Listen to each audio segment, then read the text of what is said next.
બિનહિસાબે રોકડ ઝડપાઈ ગઈ છે। વડોદરાથી હાલ મહત્વના સમાચાર સામે આવ્યા છે, જેમાં લોકસભાની ચૂંટણી સમયે જ આ પ્રકારે બિનહિસાબે રોકડ પકડાઈ ગઈ છે। ₹13.50 લાખ પકડાઈ ગયા છે। ચૂંટણી પંચની એસએસટી ટીમે આ રોકડ રકમ ઝડપી પાડી છે। બોડેલીની જમીનના પૈસા હોવાનું આરોપીનું રટણ કરવામાં આવી રહ્યું છે। તો વડોદરામાં ચેકપોસ્ટ પરથી ₹13.50 લાખ પકડાઈ ગયા છે। તરસાલી ચેકપોસ્ટ પરથી આ પ્રકારે બિનહિસાબે રોકડ ઝડપાઈ છે। ચૂંટણી પંચની એસએસટી ટીમે રોકડ રકમ ઝડપી પાડી છે। બોડેલીની જમીનના પૈસા હોવાનું આરોપીનું રટણ સામે આવ્યું છે। લોકસભાની ચૂંટણીની સમયે આ પ્રકારે બિનહિસાબે રોકડ ઝડપી પાડવામાં આવે છે। ચૂંટણી પંચની એસએસટી ટીમે કાર્યવાહી હાથ ધરી। ચૂંટણી પંચની એસએસટી ટીમે આ રોકડ રકમ ઝડપી પાડી છે। ₹13.50 લાખ પકડાઈ ગયા છે। તરસાલી ચેકપોસ્ટ પરથી બિનહિસાબી રોકડ ઝડપાઈ છે। બોડેલીની જમીનના પૈસા હોવાનું આરોપી દ્વારા રટણ કરવામાં આવી રહ્યું છે।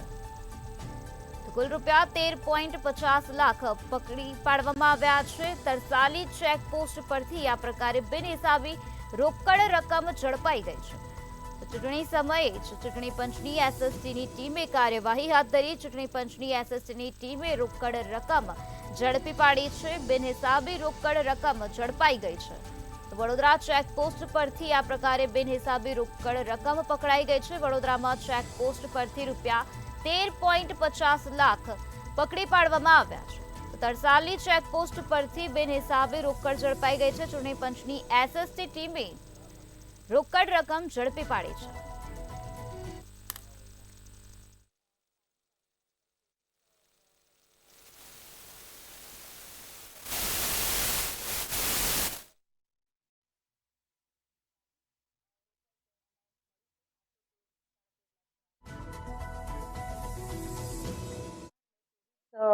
એપ્રિલના રોજ આશરે સાંજે 4 વાગ્યાની આસપાસ તરસાલી ચેકપોસ્ટ ઉપર જે એસએસટીની ટીમ કાર્યરત હતી ત્યાં એમને એક 4 વ્હીલરમાંથી રોકડ અમાઉન્ટ મળી છે, આશરે 13-13.5 લાખની આસપાસ, અને 10 લાખથી વધારે અમાઉન્ટ હોવાથી જે ઇન્કમટેક્સ ડિપાર્ટમેન્ટ છે એના દ્વારા અત્યારે એનું ઇન્વેસ્ટિગેશન ચાલી રહ્યું છે।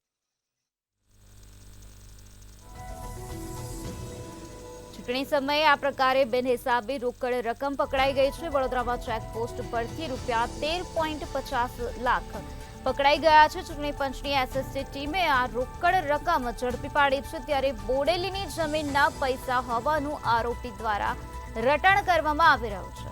તરસાલી ચેકપોસ્ટ પરથી બિનહિસાબી રોકડ રકમ ₹13.50 લાખ પકડી પાડવામાં આવ્યા છે।